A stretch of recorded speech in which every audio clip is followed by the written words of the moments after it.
At the Global Liver Institute, we believe it all starts with a patient. So what happens when a patient, a liver patient no less, one of the 500 million people living with conditions that often go undiagnosed, untreated, or misdiagnosed, mistreated, and stigmatized, brings the challenges of liver patients front and center?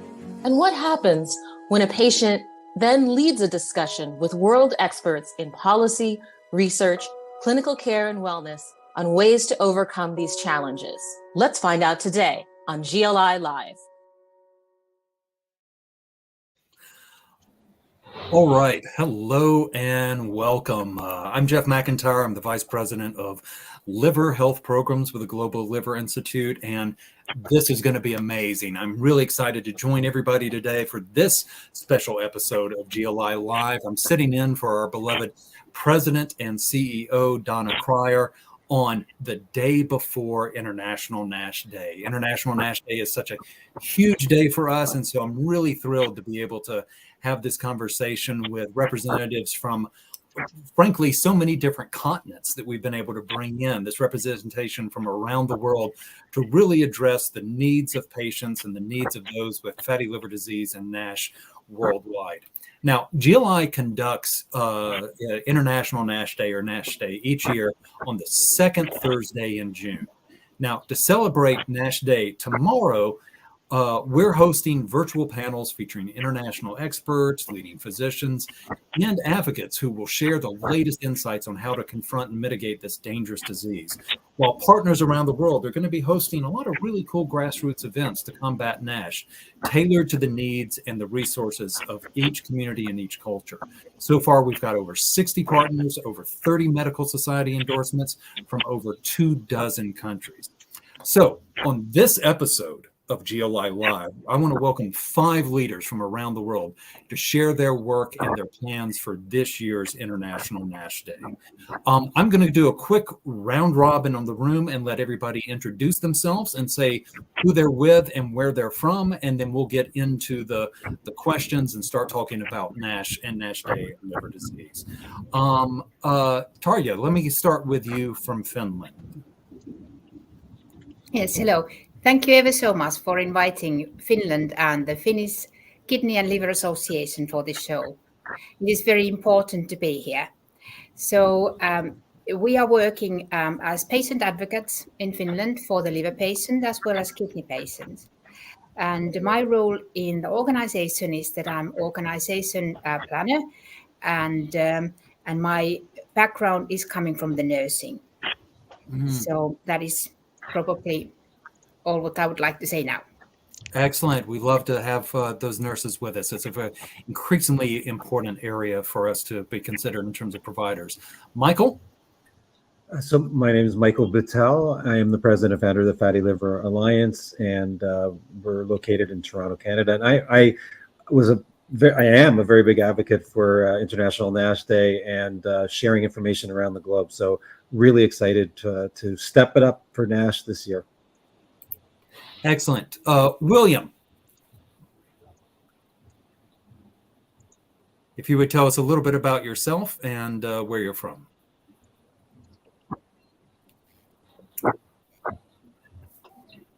William seems to perhaps have frozen a little bit. There he is. My name is William Jacob Ocran. I'm the founder for Empowerment for Sustainable Livelihood. Yes, I'm a patient of fatty liver, and what do you call it? We've worked with GLI for the past 4 years now. Excellent, excellent. And Dr. Alam? I am Professor Dr. Shahinul Alam, working in the medical university, that is Bangabandhu Sheikh Mujib Medical University, Dhaka, Bangladesh. I am representing the Hepatology Society, Dhaka, Bangladesh, working as General Secretary of the Hepatology Society, Dhaka, Bangladesh. Our program is mostly patient-oriented, but starting from the patient awareness and up to the research, we had done the clinical trial, we had completed the national survey on fatty liver disease of Bangladesh, and we had published the we have published meta-analysis from the country. We have completed 5 clinical trials, and we are doing the awareness program, and we have published the policy statement for the fatty liver disease. All we are doing in the country of Bangladesh by the Hepatology Society, Dhaka. Excellent. That's exciting to hear. And last but certainly not least, but foremost in our minds, Dr. Abdelmalek. Oh, well, thank you, Jeff, for this very kind invitation. I am truly, truly honored to be partnering with the Global Liver Institute on heightened awareness and International NASH Day. I'm a professor of medicine here in the Division of Gastroenterology at the Mayo Clinic and lead the section of hepatobiliary diseases, and have invested the past 25 years of my life completely devoted to this study of NAFLD and NASH, and truly being an advocate in clinical research and for my patients who suffer from this condition. So absolutely delighted to be here with you today.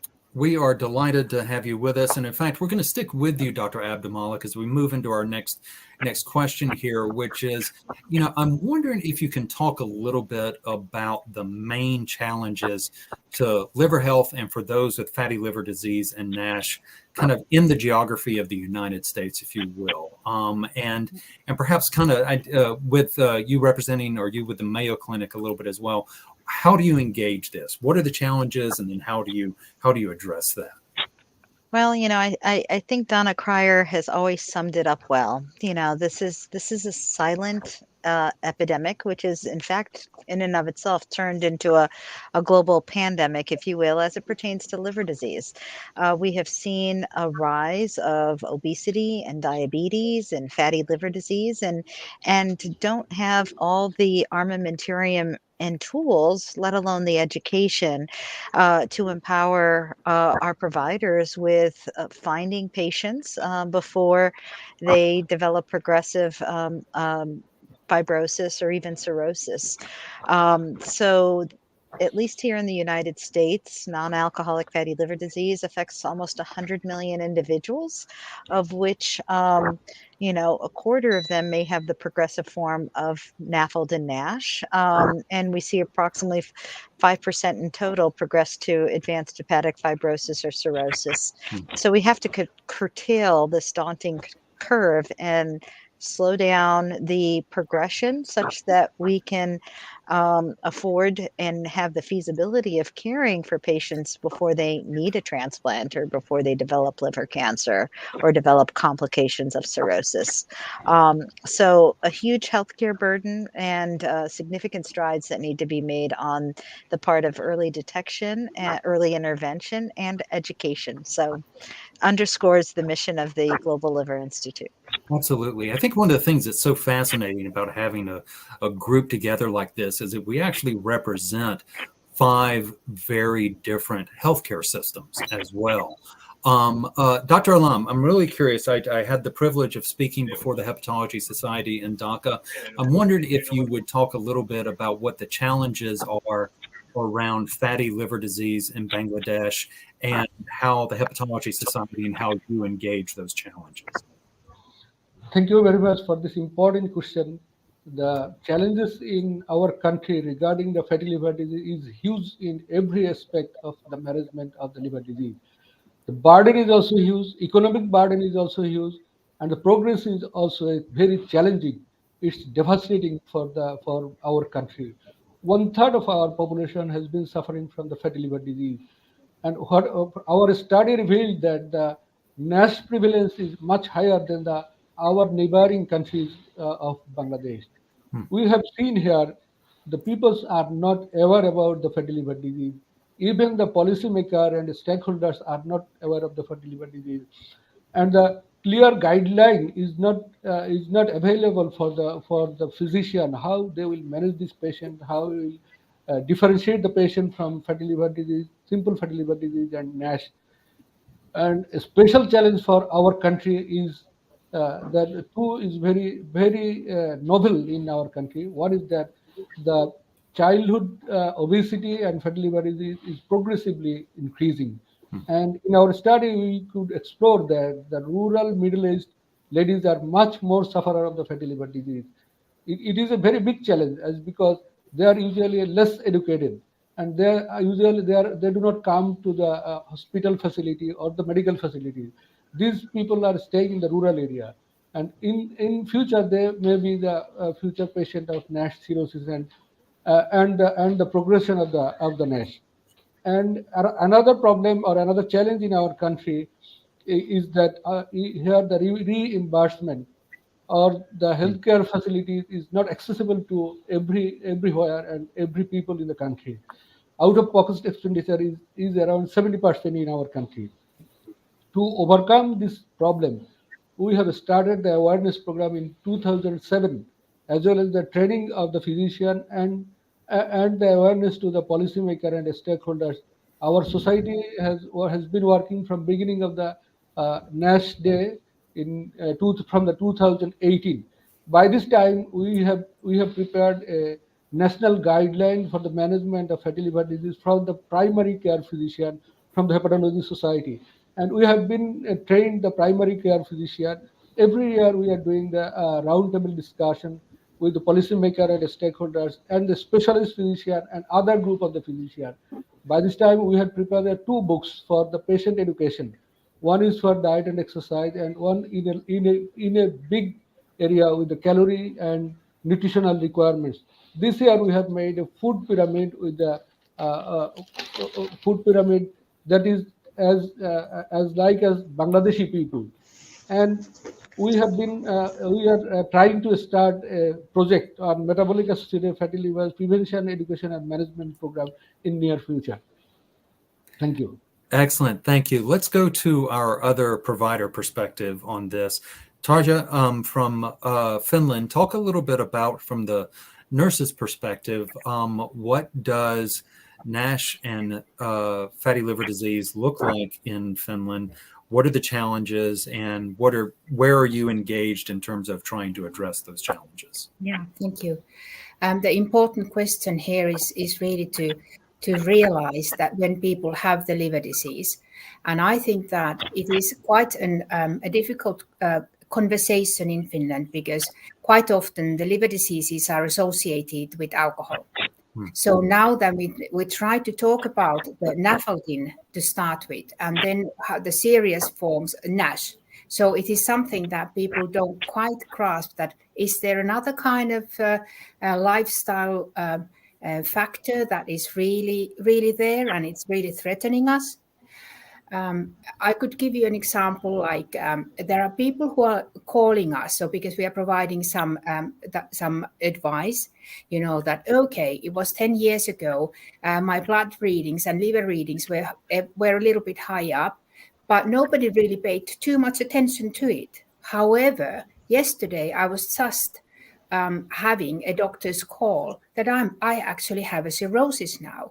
What could I have done in the meanwhile? So probably there is a kind of advice available for healthy eating and healthy sort of living styles.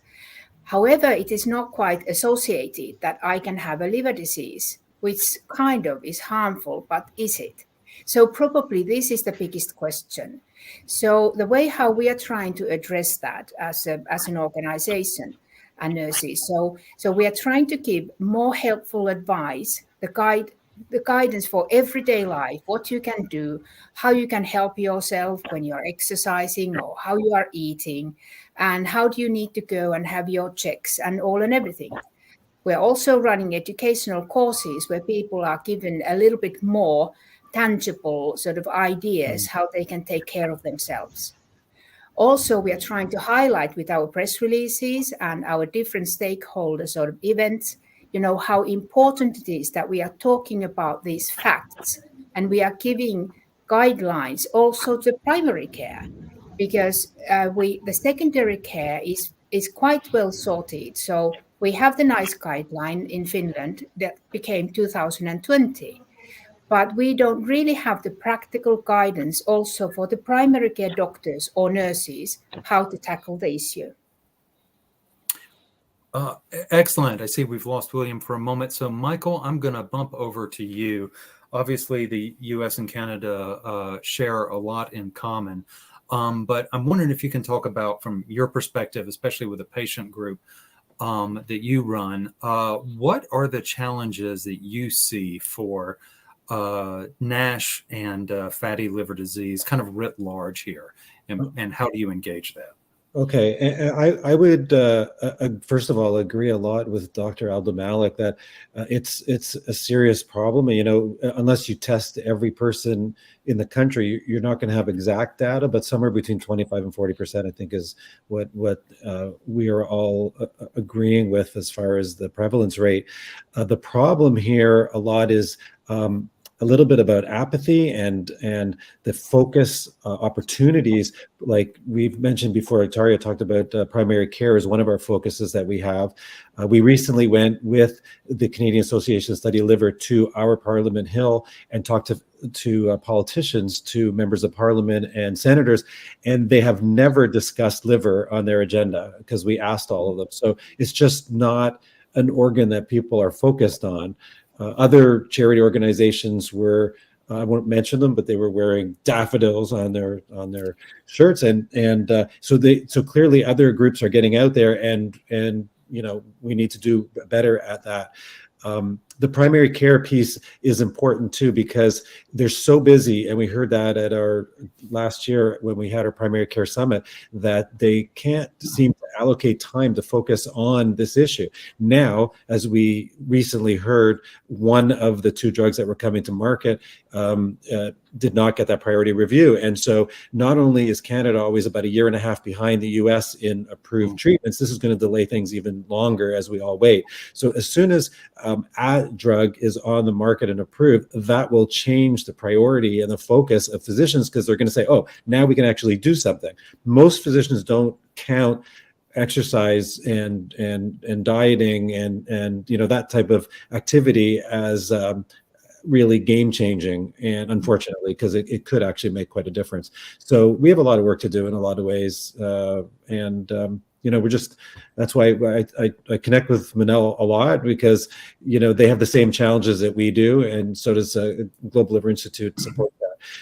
I just to mention, if I can get a 2-second plug though, the primary care summit that we have every year is December 7th this year, and people can go to NAFLD, NAFLD NASHPCsummit.ca if they want to register, because that's open. So that is a way for people to start to learn about that. Hey, Jeff, I gotta throw it in there. Thanks.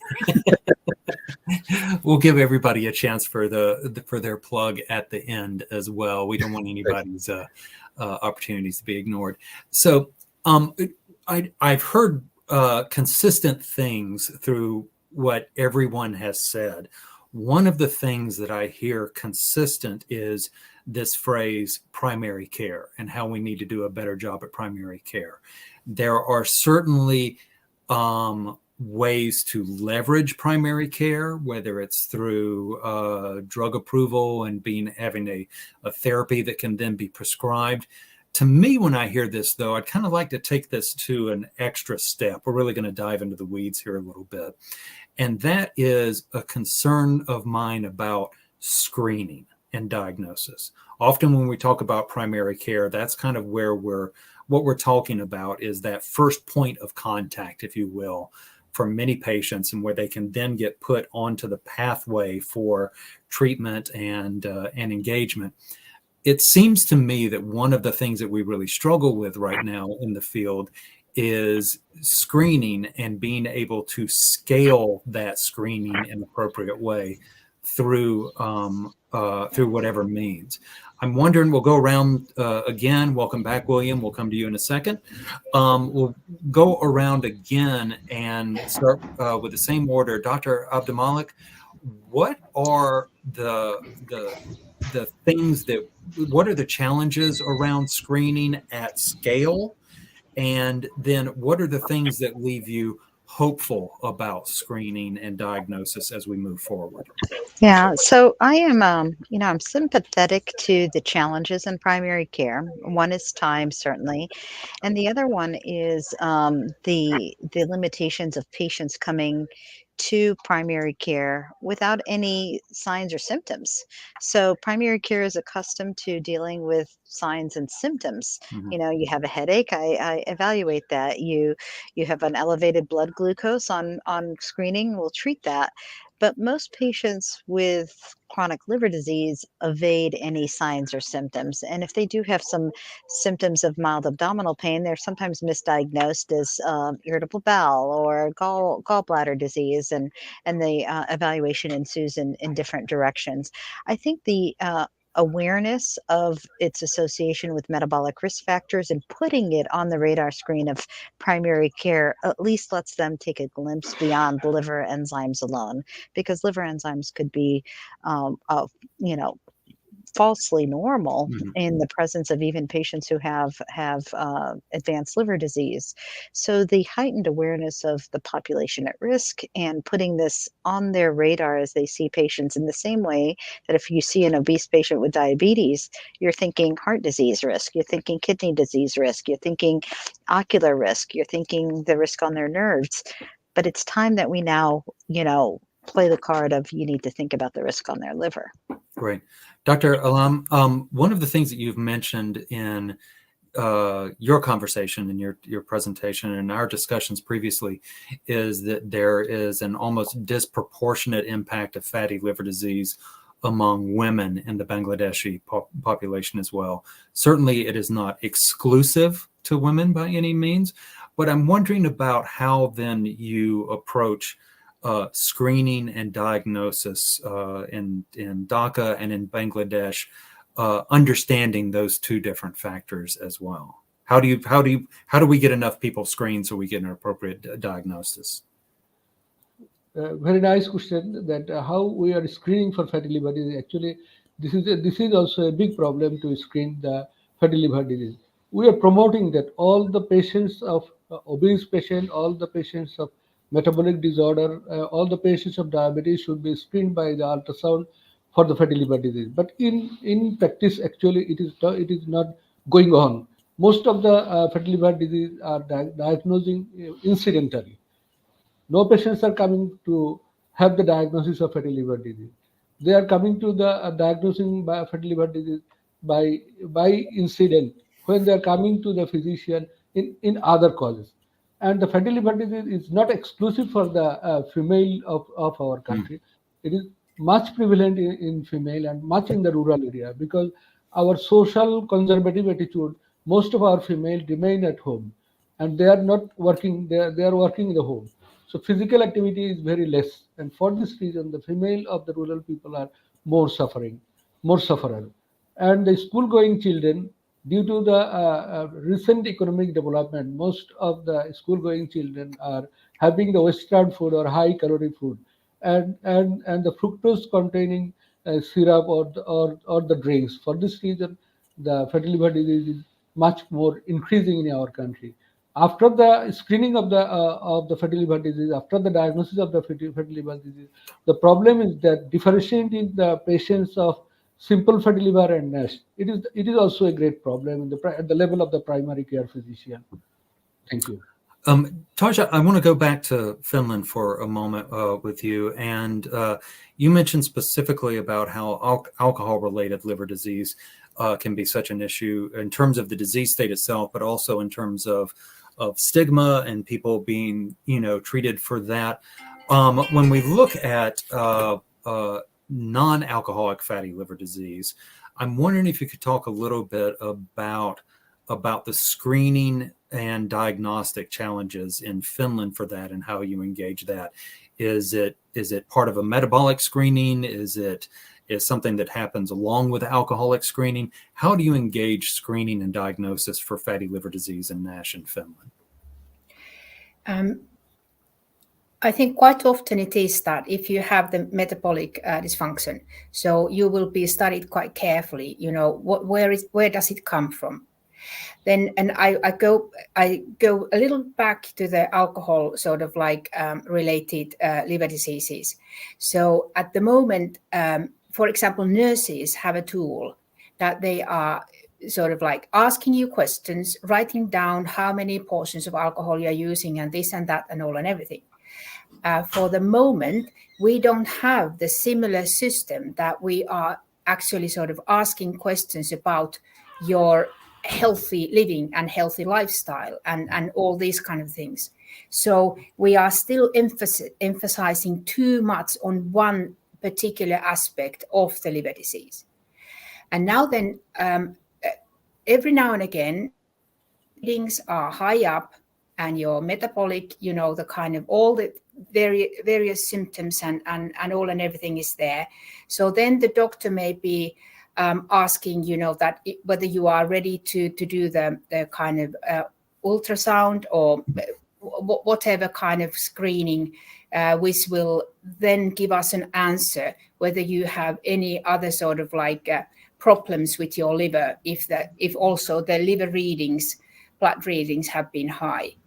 And when some findings are supporting that you need to be doing more profound studying what's actually going on.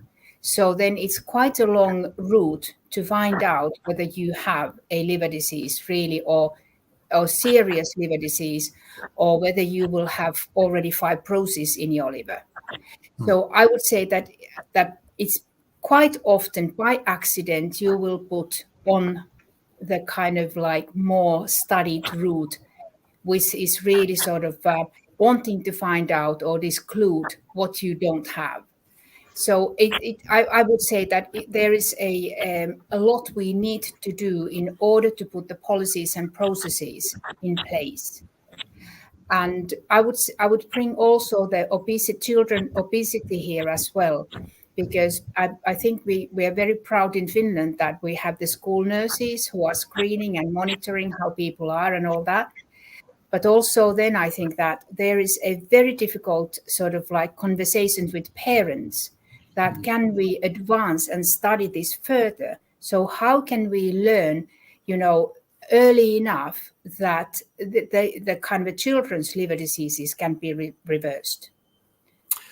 William, while we have you, thankfully the connection has come back, it looks like. I want to ask you about, as a patient with fatty liver disease in Ghana, what are the challenges that you face with fatty liver disease? And then kind of how do you engage and approach those challenges?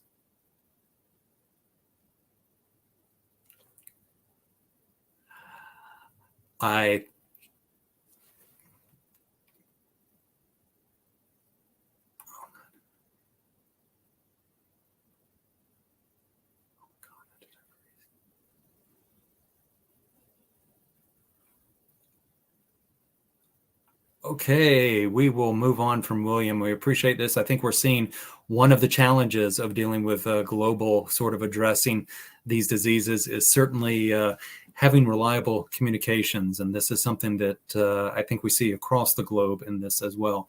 Michael, let's bump back up to the Great White North with you as well and talk a little bit about screening, talk about diagnosis. I mean, when I think of Canada, frankly, I think of extremes. I think of your population centers on the coast. I think of Toronto, Montreal, then I think of Vancouver and out west as well. And then a pretty rural section, even though there are, population centers in there as well. What are the challenges that you have as Canadians with your health system and in terms of engaging diagnosis and screening? Well, I wanted to comment a little bit about some of what we talked about a little bit too, before I get to that there is a difference in my head, between screening and assessing. And so screening to me is about, and we have a couple of events like that where we're actually setting up community screening events and calling in the communities, and they are in the city centers, as you talked about, obviously, that are easier for us to access. Those are where we're trying to get a feel for different populations and to raise awareness and to share that. There's also the assessing piece, which we talked about a bit earlier too, in physicians' offices. One of the things I thought about that would be really great, which we don't really have yet, is this ability to use the EMR, the medical records, where physicians don't have to say, hey, you know what, you actually have type 2 diabetes and obesity. You might be at risk for that. Is just not happening, at least from the fatty liver perspective. But if there was a system, and I know there's a lot of organizations working on that, where the patient comes in and it flags it when they come in saying, hey, this person over the last 3 times showed elevated liver enzymes, that, or they're at risk because of their weight change and now they're at risk. That is a game changer. And so I think it's going to be a long time until physicians actually recognize patients in the 5 to 10 minutes, maybe less, that they have with a patient to say, hey, you know what, I should actually screen you for or assess you for fatty liver disease. So I think we have some work to do.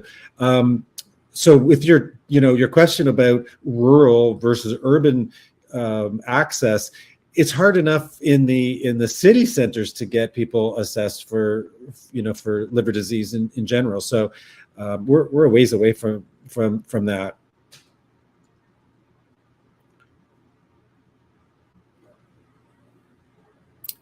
Look at that. I have to mute myself. So much for me talking about technological issues.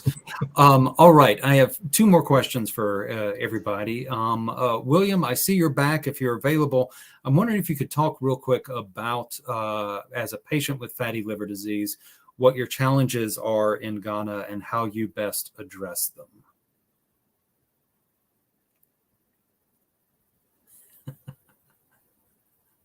All right, we have a lovely photo of William. I wish every time I froze on camera I looked that dapper. But unfortunately, it seems like we're having some connection issues. So I'm going to come back with my last 2 questions for the rest of the panel here, and that is, we chose a theme this year of Step Up to NASH.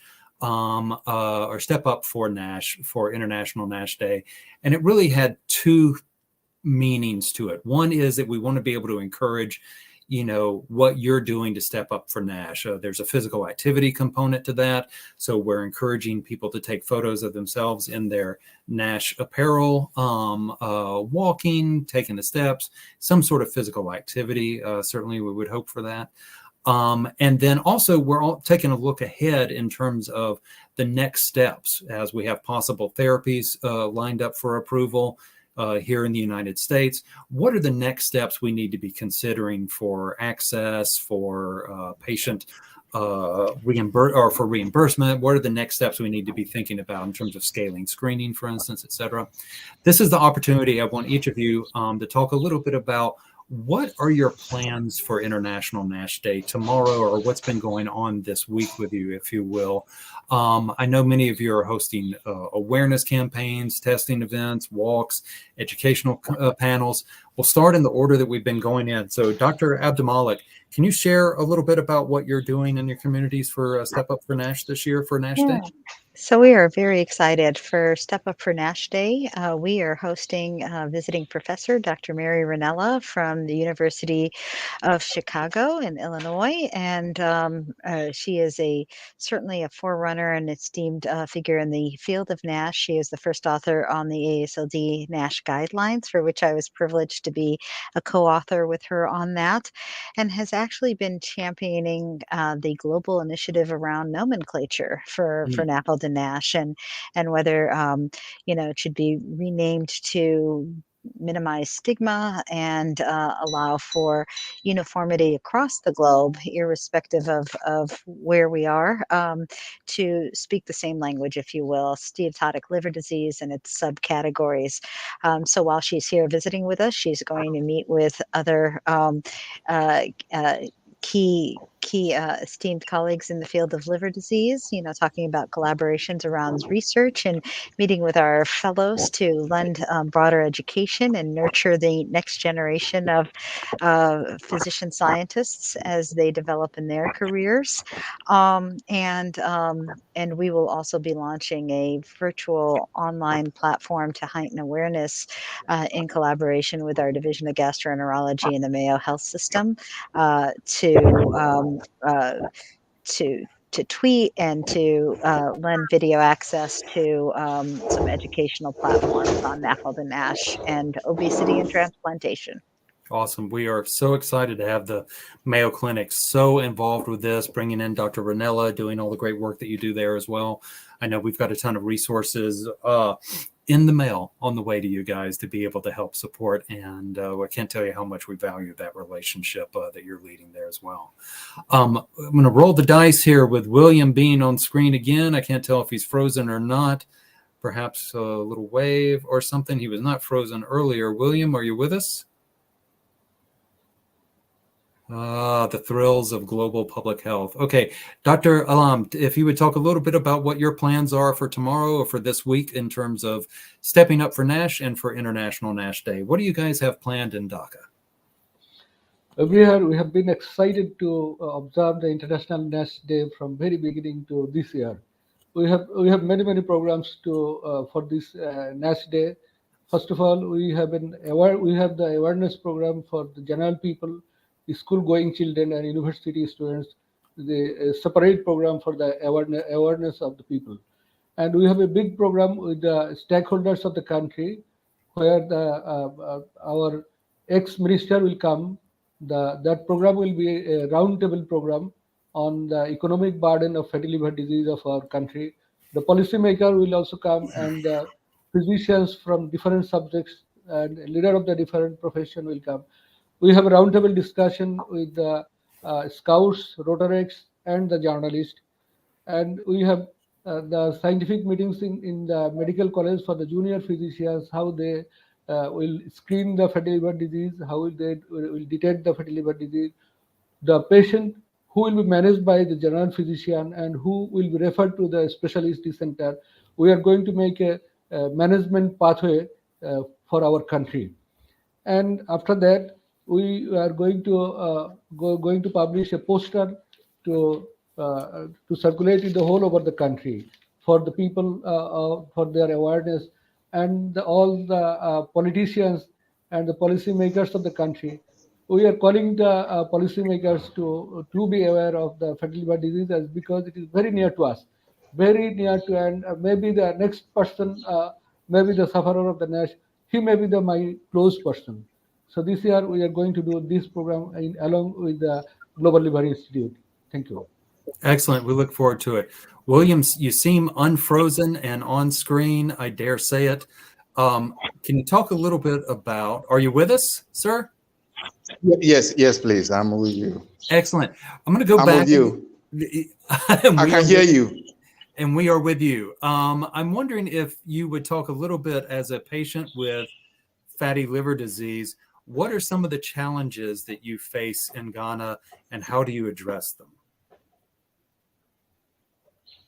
Yes. Please, your question again, because as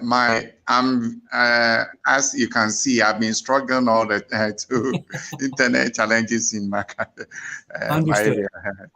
So the question for you, sir, is the question again. Absolutely is. As a patient with fatty liver disease, what are some of the challenges that you have in Ghana, and then how do you address those challenges? How do you deal with fatty liver disease and NASH in Ghana? Yes, in fact, the main challenge that we have is diagnosis. You know, how many people in the country maybe can one day wake up, oh, I'm going to the hospital to go and check my vitals and other things. So it's diagnosis number one. And what do you call it? We also eat a lot of carbohydrates and what do you call it? And we don't do exercise. And some of the this are somewhat it's a lifestyle issues. Yeah. For instance, I think 2017, I went to the hospital for regular checkups, my liver and those things, and I was told I have what do you call it, non-fatty liver disease. And I say, wow, what happened? And they asked me, do I drink? No. I said, I haven't, in my life, I haven't taken any alcohol. And then the doctor sat me down and explained issues to me, that is excess fats in my liver. as a result of so many factors. So in our country, is people don't even regularly check their liver functions and other things. So that is the main challenge in our country. And is what do you call it? I can also say is what do you call it? Affordability. Many can't afford what do you call it? The liver function test. So what GLI has, when we partner them, we've been able to what do you call it? Free of charge about 1,000 patients, and out of that, about 200 of them got to know that they have non-fatty liver issue. So that's what Great. I can say in my country. Excellent. William, while we have the connection, let's stay with you for a moment. And I'm wondering if you would talk a little bit about what your plans are for International NASH Day, for activities, events. We know some people are doing educational programs. Some people are doing screening or walks. Do you have anything planned for International NASH Day there? You know, the first year that we had this opportunity from GLI, we had it with association, Drivers Association, and what do you call it? A doctor from Ghana Health Service came to lecture us on NASH and other obesity issues. Then we also had this a physician, physical trainer, who also went us through aerobics and other things. Then question and answer time. So this year, for instance, we are going to have it with one of the churches in our country. So it's going to be a big one.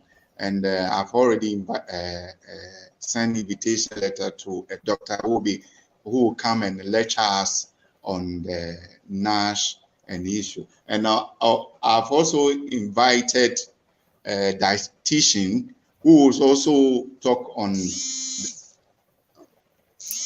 diet and other issues. And we have this year. Yeah, this year we're also going to have a radio talk. It has a wider audience. So we are going to do a radio talk too, so that people will even listen to us. And in a way, we are going to create awareness. And that's what we plan to do this year. Excellent. Thank you. We'll let you get your phone. There we go. Tarja, let's go to Finland again and talk a little bit about your activities that are planned for International NASH Day tomorrow, and what you've got set up there. Yeah, thank you. So we have carried on many years now in-person events, so that we will have lecturers, professionals telling the wider public about these issues, and this is what we have done this year as well. We have press releases, and we are getting quite many interviews from either the local newspapers or the local radios. We will also want to carry on the peer support and establish a little bit more peer support online courses and educational sort of like courses as well. And then naturally we are encouraging the physical activities within our 18 local associations, so that they could promote locally all of these good healthy eating and physical activity sort of actions. Excellent.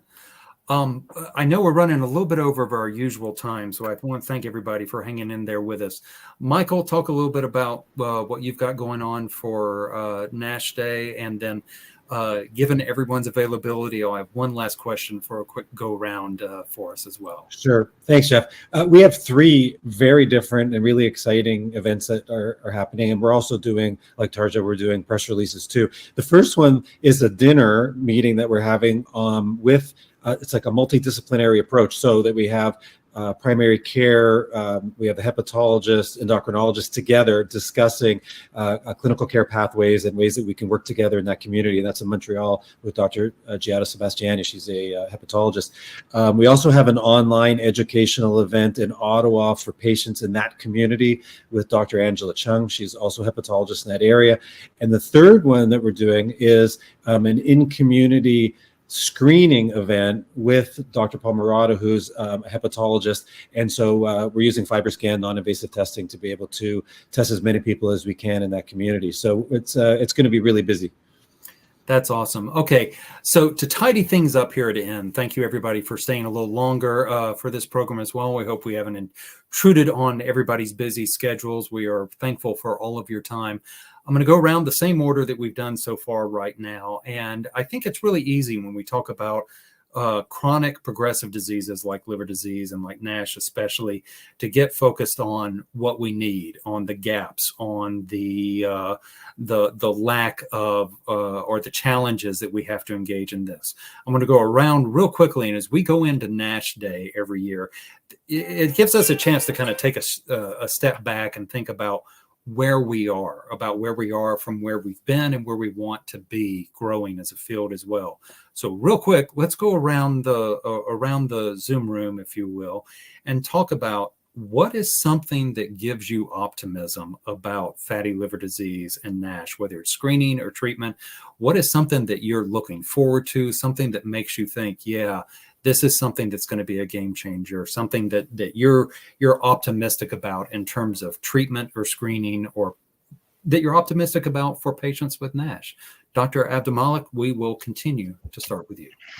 So what gives me the most optimism is that we have emerging therapies on the horizon, that we will hopefully get to a point of registration on many of these compounds, because they do indeed make patients feel, function, or survive better. And when we cross that threshold, I think that's going to be a game changer.